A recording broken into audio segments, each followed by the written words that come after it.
maksudnya tanya hakikat. Ya bagus lah kalau ya hakikatnya Allah itu sebagai Tuhan.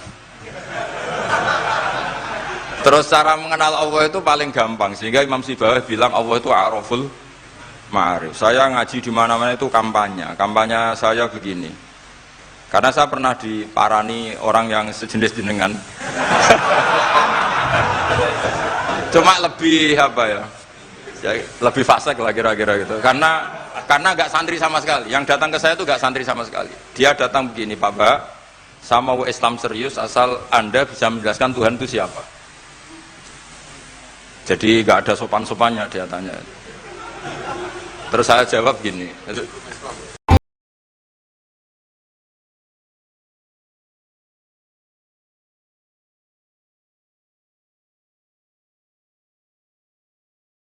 Oh, benar setengah jam.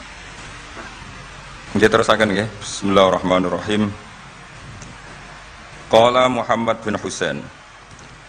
I'lam rahimana wa iyyaka anna nabiyya sallallahu alaihi wasallam qad a'lamaka iku merohno sapa mirsakno sapa nabi ka ing sira fi hadal hadis ing dalam ikhlas hadis. Anna Jibril saat temene malaikat Jibril alaihi salam innama sa'alan nabiyya sallallahu alaihi wasallam bi hadrati ashabi ana ing ngarepe sahabate para nabi. Innama arada mesti ngersakno sapa Jibril ayu alimahum ing yen to ngeruhna sapa Jibril ing para ashab amrodinihim ing urusan agamane para sahabat. Fayam bagi mongko saeja muslimin apa ya alamu yang to ngerti sapa muslimin hu ing amrodinihim. Terus pikirannya saya Al-Ajuri bahwa Jibril menanyakan Islam dengan niat mengertikan Islam kepada para sahabatnya Rasulullah SAW. Artinya Jibril itu buatan takok carane sugih. Saiki wong takok kiai itu salah alamat. Wong alim takok carane sugih, carane dadi bupati, terus carane duwe akeh. Wong alime dhewe ra pati dhuwit ditakoki. Kadang kula iki wani tiyang Gus kula bojo kula kathah carane rukun piye. Wong kiyaine ora wani wae kok takok carane rukun. Jadi intinya niku pertanyaan itu juga kita pelajari. Jibril niku tangklet urusan agama. Artinya yang perlu dingerti ini itu urusan apa? Agama. Tapi kita punya masyarakat sing kadang tanya ini sesuatu yang sifatnya khadun nafsi. Terus kiai ora pati seneng jabatan, kadang ditakoki tiyang carane dadi bupati. Nak dadi bupati salami template 2 juta, nak ora dadi diarani donyane ngobos. Seloro kabeh dadi kiai. Lan kula seneng nak terkenal donga kula ora mandi. Mergo nak mandi repot. Dadi dukun. Dadi niki repot. Kula gak ada cerita tentang Mbah Hamid Pasuruan. Diceritani bapak kula. Bapak Nurian lami ngaji kalian Ki Hamid. Jadi dawe beliau soleh zaman akhir ku repot, hisape gede. Bangker terkenal wali, dongane mandi terus wong kepen sugih marani kiai, kepen wayoh marani kiai, kepen jabat marani kiai. Terus ngekei dhuwit. Mari hisab tok mergo duit sudah dikonversi sebagai materi. Mane beliau pernah menangis, aku soleh-soleh ku ngene golek. Intinya semua yang ditanyakan itu urusan apa? Agama. Maka kata Imam Syekh Al-Ajuri, seharusnya pertanyaan itu ya urusan agama dan yang harus diketahui ya urusan agama. Maka orang Islam yang harus diketahui ya urusan agama. Terus kalau wau istifadah kalian Ghazofur, memang di depan umum itu penting supaya tidak ada al-qila wal qal. Jadi ini kan diulang-ulang bi hadrati ashabi. Ini dalam ilmu hadis itu penting sekali supaya ilmu itu mutawatir. Karena kalau sampai untuk ijazah ke orang tertentu, mau aku tok sih dijazah, itu biasanya malah dibodoni. Koyok bakul, sampean tok sing tak kei diskon. Nah, gerwong ya do mong. Mulane nek ki dilkon ijazah di depan umum berarti kondang. Ada khusus bahaya. Niku mesti klenik nih. Ngene ku kanca kula sak kelas kalian Gus Munib. Jadi orang itu, makanya saya ngaji itu pede di depan umum. Karena kalau salah ya dibenarkan Gus Zofur, kalau bener juga ganjarannya akeh. Tapi nak ngaji mbek wong loro dhewean iku terus kok cocokan. Nak salah aja kodo-kodo ya kan. Jadi memang ilmu itu suka yang mutawatir saya karena validitasnya jelas. Makanya dulu itu dikaji hadis kok nggak mutawatir itu nggak mutu. Paling firrut batil ulya tentu yang apa? Mutawatir. Dikatakan bi hadrati ashabi atau ketika Nabi khutbah. Apalagi pidato Nabi di hajatil apa? Wada. Sehingga hadis ahadi itu banyak yang masalah.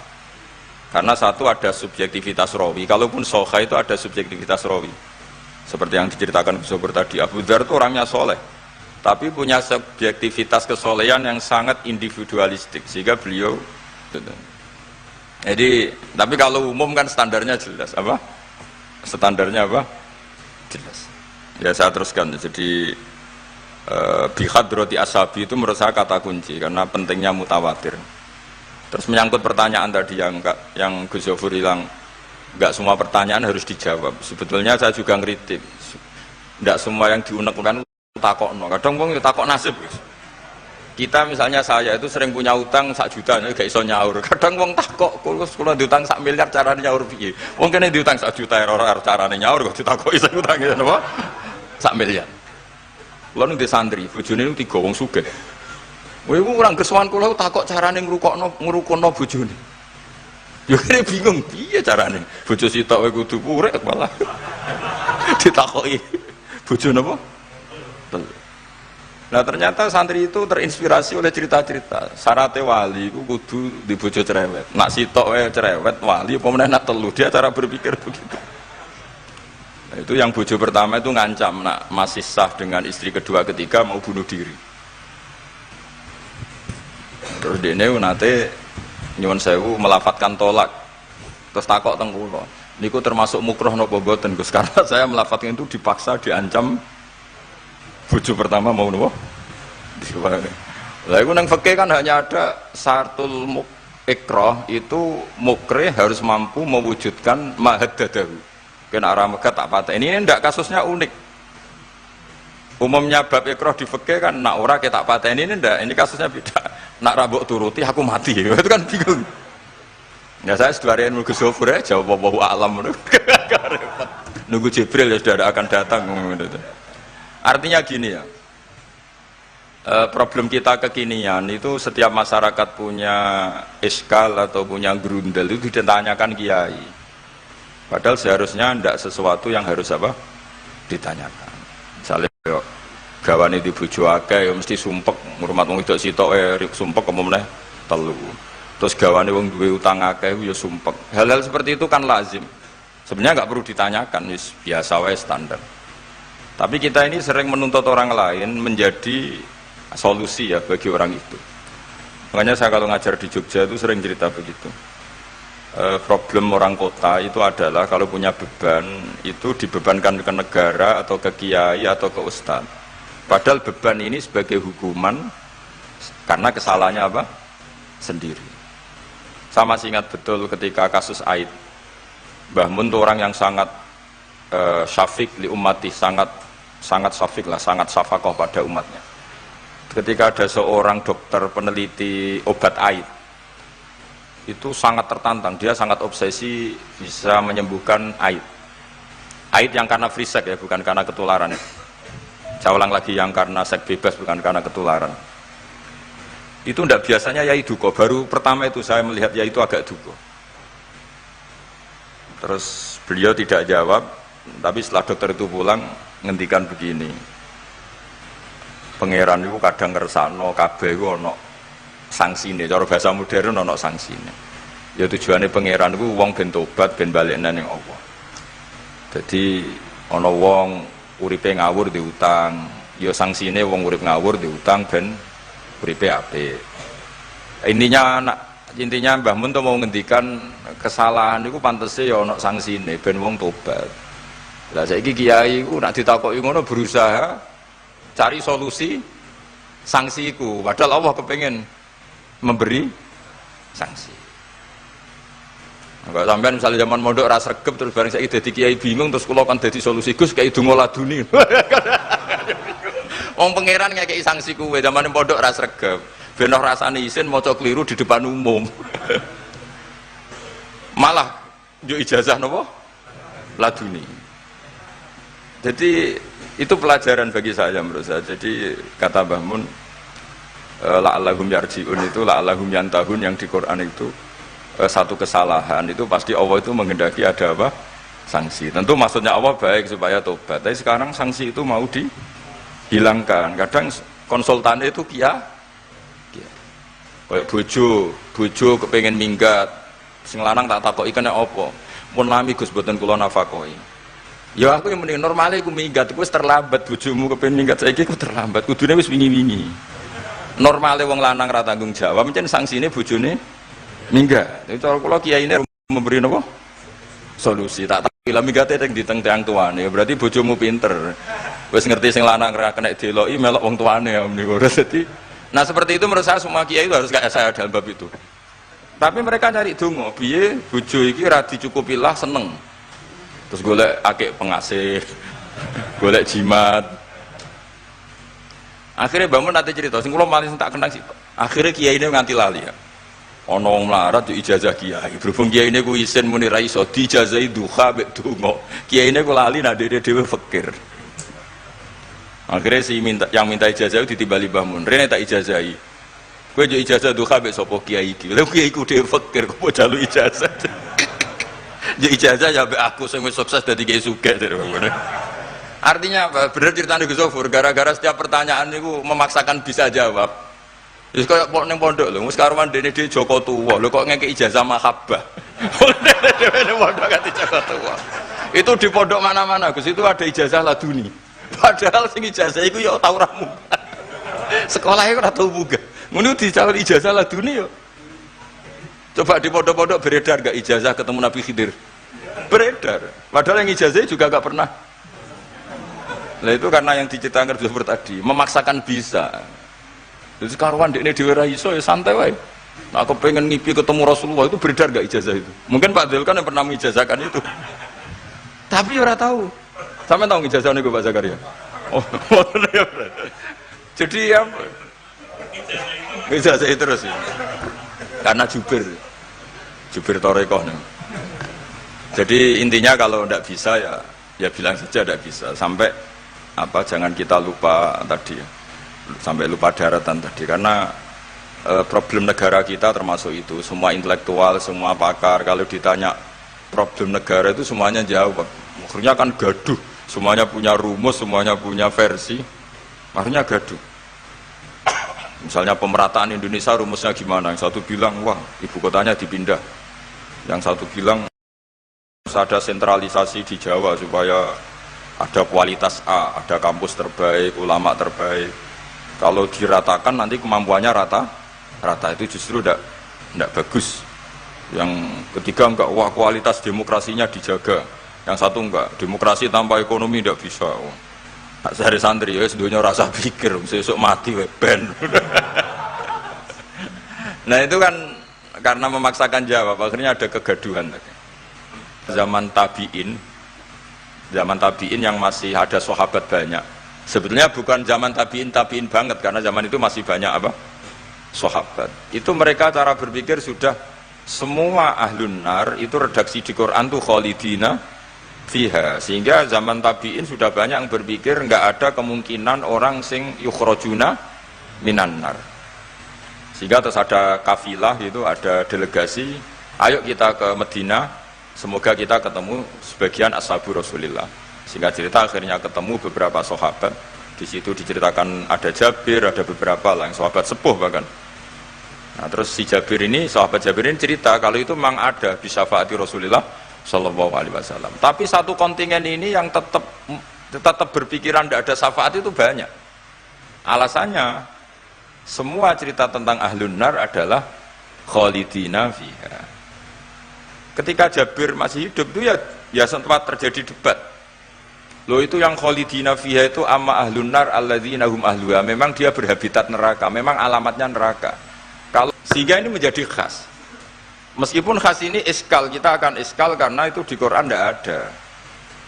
Tidak ada maksudnya nggak ada secara sorry yang menerangkan ada kaumin sing yukhrajuna minan nar. Makanya Syekh Al-Ajuri ngendikan ciri khas ahli sunnah adalah mengimani adanya kaum sing yukhrajuna minan nar. Karena itu zaman tabiin sudah ada polemik.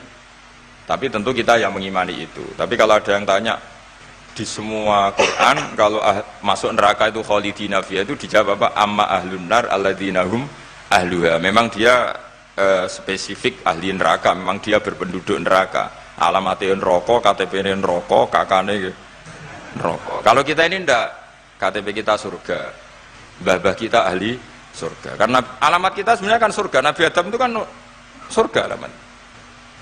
Makanya saya ngaji di mana-mana itu betapa baiknya agama ini. Karena kunci surga kita sudah dikasih tahu miftahul jannah. Nah, sementara kita tidak tahu kuncinya neraka. Jadi kena mlebu neraka kebangetan lho. Wong ora roh kuncine kok mlebu. Tapi jare kancaku, wah gak ono pintune Gus, langsung blusek. Ini problemnya itu. Tapi nek sampean mlebu neraka kebangetan. Karena yang kita punya kuncinya itu surga, kita tidak punya kunci neraka. Ono sing dikunci neraka, mboten to? Nah, harusnya kita nggak bisa masuk neraka karena nggak punya kuncinya.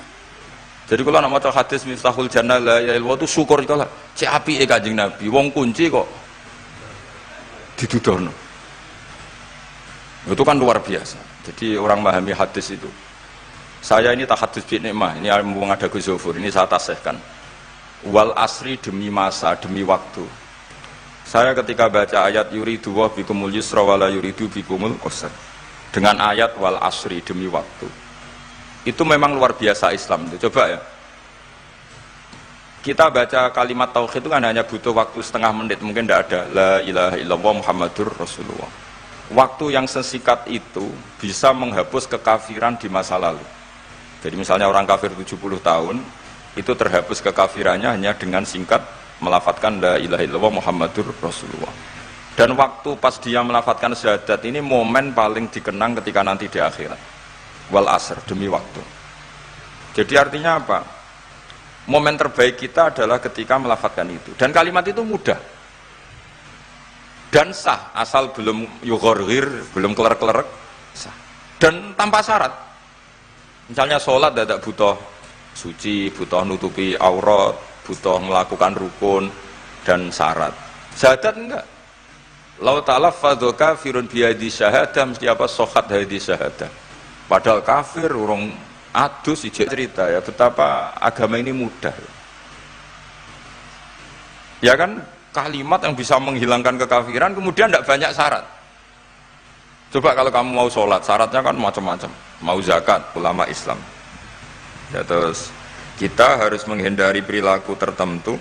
Yang perilaku itu zaman Nabi sudah sangat diperingatkan. Misalnya yang masyhur itu Khawarij lah. Khawarij itu kelompok yang sangat soleh secara zahir, yes, ibadahnya kata Rasulullah laisa siyamukum kasiyamihim wa qiyamukum kami qiyamihim. Jadi puasa kamu sahabat enggak sehebat puasanya orang apa? Khawarij. Ibadah kamu tidak sebanding ibadahnya Khawarij, tapi mereka sangat biadab. Ya murukuna minaddin murukosahmi minar ramiyah yaqra'unal Qur'an la yujawizu hana jiro. Dan di antara kesolehan yang berlebihan ini kata Nabi apa? Yuqatiluna ahlal Islam wala yuqatiluna ahlal authan. Kalau dijak musuhi sesama Islam semangat, tapi dijak musuhi yang jelas salah ndak semangat. Ini kelompok sing hadarona humun nabiyyu, kelompok yang kita diperingatkan Nabi untuk sangat apa? Menghindari. Karena logikanya jelas ya. Orang yang kafir saja inginnya Nabi menjadi muslim dengan diajarkan syahadat. Tapi ini orang yang sudah muslim, seleranya Khawarij, dikeluarkan dari Islam. Tahlilan kafir, kuburan kafir, nyekelake kafir. Apa saja menjadi kafir. Ini pertanyaannya kan, inginnya seorang Nabi itu kan tentu dari kafir menjadi muslim. Ini yang sudah Islam menjadi kafir. Maka cerita-cerita di beberapa ulama, ini kenangan saya ngaji di sini. Ini sekaligus cerita penutup. Ada orang ekstremis ketemu Islam alim. Terus ketika melihat ahlul ma'asi itu maksiat, ahlul ma'asi ketika maksiat, sedang maksiat, sebaiknya orang-orang Islam seperti itu mau saya bunuh, mau saya bom. Ini yang cerita orang-orang alim ke saya. Terus kata si orang alim tadi, lau annahum matu, kalau mereka benar-benar mati khinal maksiyah, itu aina masiruhum, lalu mereka kemana? Si yang keras tadi bilang ilanar, karena mereka mati apa khinal maksiyah. Terus jawabnya yang alim tadi, dzalika muradan nabi, apa umat Islam mati kemudian min ahlin nar itu yang dikehendaki Nabi? Untungnya yang si ekstremis tadi agak alim. Ya ndak, Nabi inginnya umatnya itu ya mati tidak masuk neraka. Ya sudah, jangan bunuh sekarang, kasih kesempatan apa? Tobat. Untungnya si yang ekstrim ini termasuk min ahli ilm, dia nerima konsep itu, nerima. Itu jadi pelajaran dialog kealiman. Dan kita menjadi moderat bukan karena liberal atau sekuler. Memang kita baca hadis-hadis misalnya inna wuha yabsutu yadahu billail yatuba musiun nahar wa yabsutu yadahu bin nahar yatuba musiul lail. Allah yang Tuhan saja inginnya itu menunggu tobatnya mereka, bukan mengakhiri mereka dalam keadaan tidak tobat. Jadi ini supaya jadi paham, menjadi khas kita. Ya Allah yang Tuhan saja inginnya kan menunggu tobatnya mereka, bukan malah tobat itu kita hentikan ya dengan dibunuh ketika maksiat. Itu artinya kan kita tidak memberi kesempatan tobat. Saya masih ingat Mbah Mun sering cerita ke saya, aku corokon mileh, kata beliau, aku corokon mileh iku yo ora pati seneng ono terlalu tegas, terlalu apa, mergo Allah wae ngekei kesempatan. Ya tadi, apa logikanya kan Allah saja, misalnya Allah Ta'ala selalu membuka tangannya di malam hari supaya yang tadi siang maksiat tobat di malam hari. Terus Allah membuka tangannya di siang hari supaya yang tadi malam maksiat tobat. Intinya Allah Ta'ala itu menunggu tobat, bukan menghentikan asbabit taubat. Sehingga tradisi guru-guru kita, ya utamanya Mbah Mun, itu sama-sama saja baik, bukan karena baik sama orang fasik, bukan, tapi implementasi dari menunggu tobatnya orang fasik. Dan tentu itu butuh apa, tarbiyah, butuh syafaqah, butuh kasih sayang, butuh. Saya masih ingat ketika beliau baca kitab karangannya Imam Sa'roni itu Tambihul Mukhtarin, itu diantara madzhab Imam Sa'roni itu al-hikmah dolatul mu'min, itu beliau juga menambahkan wal fasik dolatul mu'min.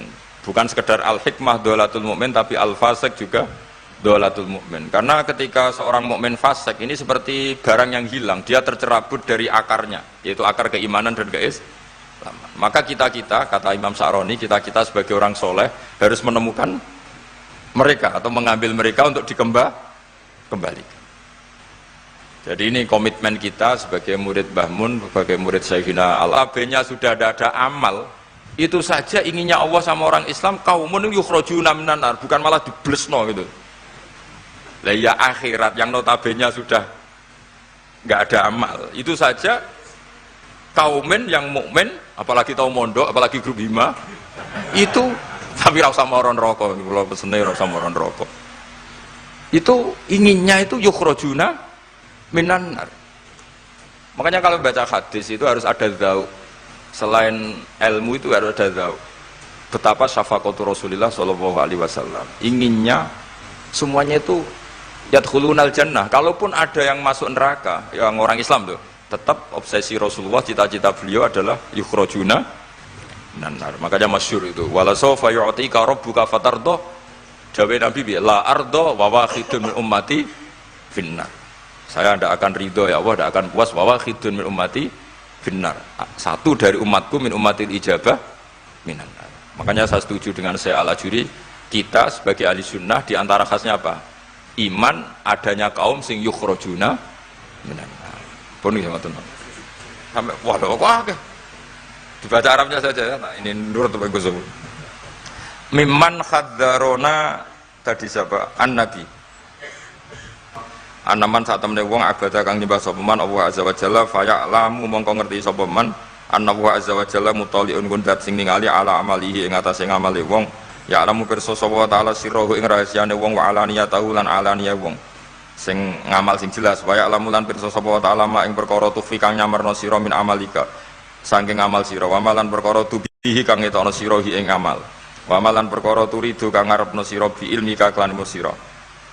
Kowe ngarepno bi ilmika misale Allahu turidu am ghaira. Dadi maksudnya Allahu Allah ana ta kowe ngamal iku ngersakno Allah turidu am ghairahu. Dadi maksudnya Allah tahu amal kamu atau ilmu kamu. Apakah amal kamu ilmu kamu untuk Allah? Allah turidu am ghairahu. Apakah kowe melakukan amal itu karena Allah apa enggak? Ya'lamu pirsa sapa ta'ala asirra wa akhfa. Ya'lamu pirsa sapa ta'ala khainatal ayuni ing mripat sing khianat. wa malan perkara tufi kang nyimpen apa suduru apa dodo ya lamu pirsa sapa wa ta'ala ing perkara antum kang te sira kabeh ku alihi ngatasé ma fahdaru mongko wedya sira kabeh ing Allah mesti wedi Allah dengan makna mendekat ke Allah faman mongko te sapane wong roa iku jaga sapa man hadhihi ing ikilah halah bojo pertama iku ngancok nek ora dipegat bunuh diri akhirnya dia nang ngarepe talak untuk di belakang ada mic di belakang itu kepegat tau neng aku yang mending ngene aku yang mending ngene namun ya seminggu untungnya takut itu kan lebih seminggu tak akali ya sekian mungkin misalnya ini kepegat di jadi indah sekali aku tak misalnya tanggalin aku kan lucu untungnya tanggalnya ya, tapi kan jawaban ngono kan koyo gak abadi senang ngono pertanyaan sebenarnya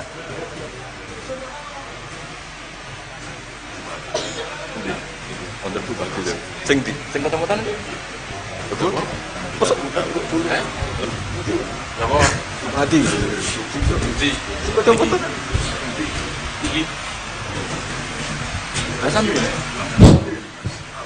Bismillahirrahmanirrahim. Assalamualaikum warahmatullahi wabarakatuh. Bagi para hakim ya HKI itu kompilasi hukum Islam ya sementara yang dipakai ya KHI itu yang dipakai oleh pedoman untuk memutuskan yang diajukan ke napa jenenge di mahkamah-mahkamah yang berurusan dengan terutama pernikahan.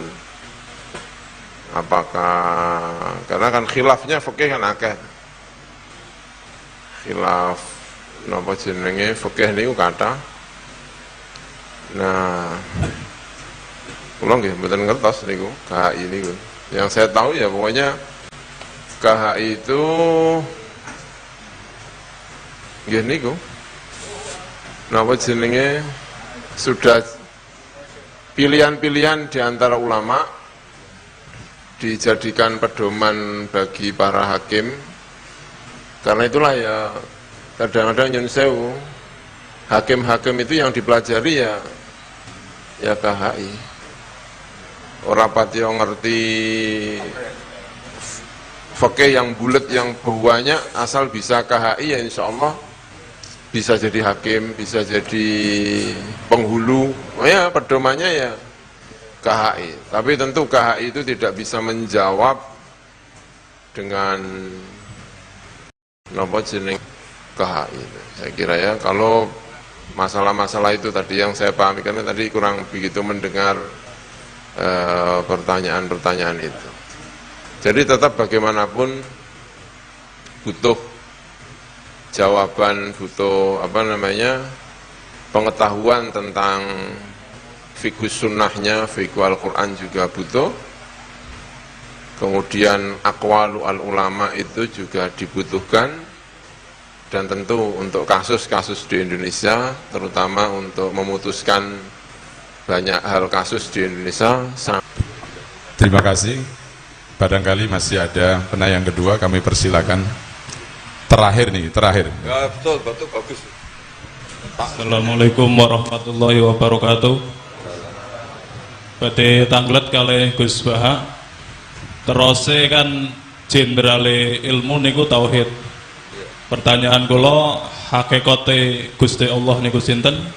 Hakikate Adam niku sinten? Hakikate Muhammad niku sinten? Terima kasih. Wassalamualaikum warahmatullahi wabarakatuh. Wah, keren.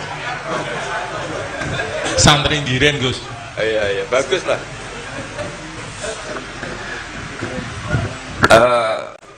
Maksudnya tanya hakikat.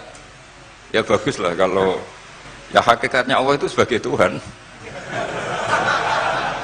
Terus cara mengenal Allah itu paling gampang sehingga Imam Sibawayh bilang Allah itu a'raful ma'arif. Saya ngaji di mana-mana itu kampanye saya begini. Karena saya pernah diparani orang yang sejenis jenengan. Cuma lebih lebih fasik lah kira-kira gitu. Karena nggak santri sama sekali. Yang datang ke saya itu nggak santri sama sekali. Dia datang begini, Pak Mbak, saya mau Islam serius asal Anda bisa menjelaskan Tuhan itu siapa. Jadi nggak ada sopan-sopannya dia tanya. Terus saya jawab gini, ya aku aja kacau. Terus saya bilang, kamu peneliti, ya saya peneliti, kamu orang pinter, ya saya orang pinter, dia punya gelar. Ya kira-kira gini, kalau gelas ini saya banting, terus pecah, kamu bilang apa? Ya karena sebabnya dibanting, ya sudah. Kira-kira alam raya ini kan kadung berstatus maujudat. Kira-kira logis enggak kalau hadil maujudat khalaqahal adam, ini maujudat diciptakan ketiadaan. Final adam la yu'athiru syai'an, tentu sesuatu yang enggak ada itu la yu'athiru syai'an. Di mana-mana sing yu'athiru yang bisa menciptakan atau membekasi itu adalah al-wujud. Ya berarti Allah itu penyebab dari semuanya Bapak. Iya. Ya dari dulu kiai-kiai bilang gitu kan saya enak. Nah, intinya gini, terus dia menjadi sadar setelah Allah tak beri status wajibil wujud. Makanya saya tambah tua, itu tambah kagum sama ulama dulu. Kenapa kita mulai kecil dikenalkan wujud kidam bakok, kira-kira gitu. Hadhil maujudat, alam yang sudah kadung wujud ini, kan mau tidak mau harus disebabkan oleh yang wujud. Masa wujud disebabkan nihilisme atau ketiadaan? Ya kira-kira gitu. Kalau sama tanya hakikat Allah yang mudah dikenali apa? Beri status wajibil wujud. Yang wajibil wujud ini oleh kita adalah disebut Allah. Lah yang menerangkan itu siapa? Ya Nabi Muhammad itu. Lah Nabi Muhammad turunannya siapa? Ya secara zahir turunnya Nabi Adam. Kan ya sudah gitu kira-kira. Sudah sampean yang senang saja hidup, enggak usah mikir itu. Ya sudah kita aja. Kalau nggak diterangkan secara zahir, nanti orang Habib itu menurut Muhammad kobra. Terima kasih kami sampaikan, meskipun sebenarnya kita masih haus mendengarkan petua-petua beliau, tetapi mengingat waktu yang sudah cukup malam, kami tutupkan sampai di sini. Tetapi sebelum kita tutup dengan bacaan doa, kami mohonkan kepada saudara Ulil Albab untuk memimpin bersama-sama membaca qasidah Sa'duna Fid Dunya. Kepada sahabat rekan Ulil Albab kami persilahkan.